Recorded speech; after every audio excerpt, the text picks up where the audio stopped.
கேரளாவில் மழை season start ஆயிடுச்சு. ரொம்ப ஹாப்பியாக இருக்குது. ஏன்னா வெக்கையிலேருந்து தப்பிச்சாச்சு. ஏன்னா அவ்வளோ வெக்கையாக இருக்கும் எங்கள் வீடு. இப்போ மழை சீசன் ஸ்டார்ட் ஆகிடுச்சுல, அதுக்கு நேர் ஆப்போசிட்டாக இப்போ பயங்கர குளிராயிடுச்சு. ஆனால் இப்போ இருக்கிற பிரச்சனை என்னென்னா, நம்ம துவைச்சி போடுற துணியை காய வைக்கவே முடியல. அதுதான் பெரிய பிரச்சனையாக இருக்குது.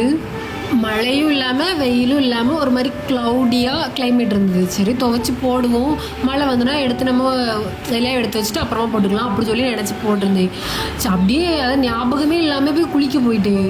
வந்து பார்க்குறேன் எல்லா துணியும் தொப்புன்னு நனைஞ்சு கிடக்குது. நேற்று துவைச்சி போட்ட துணியே இன்னமும் காயலை. அதெல்லாம் அந்த சீட்டுக்குள்ளே போட்டிருந்தேன். அப்புறம் அதெல்லாம் எடுத்து வீட்டுக்குள்ளே தூக்கி போட்டுட்டு இதெல்லாம் மறுபடியும் அந்த சீட்டுக்குள்ளே தூக்கி போட்டாச்சு. இன்றைக்கி நைட்டும் பயங்கரமாக மழை இருக்கும்னு தோணுது. ஏன்னா பயங்கரமான இடி டம்முன்னு விழுந்தது. என் பாப்பா வேற ரொம்ப பயப்படுறா. இடி சவுண்டு மழை சவுண்டை கேட்டாலே பயப்பட்டு என்னை விட்டு தூர போகவே மாட்டா. அப்படி இருக்கிறா. இடி சவுண்டு கேட்டோன்னே காதுலலாம் கை வச்சுக்கிட்டு இருக்கிறா. ஏன்னா அவளுக்கு எப்படி தான் எனக்கு ஆச்சரியமாக இருந்ததுன்னா, இடி விழும்போது காதில் கை வச்சு சவுண்டு கேட்கக்கூடாது அப்படிலாம் எப்படி அவளுக்கு தெரிஞ்சதுன்னு எனக்கு தெரியல. இப்போ தாங்க கேரளான்னு சொல்லலாம். அந்த மாதிரி கிளைமேட்டுங்க அப்படி இருக்குது.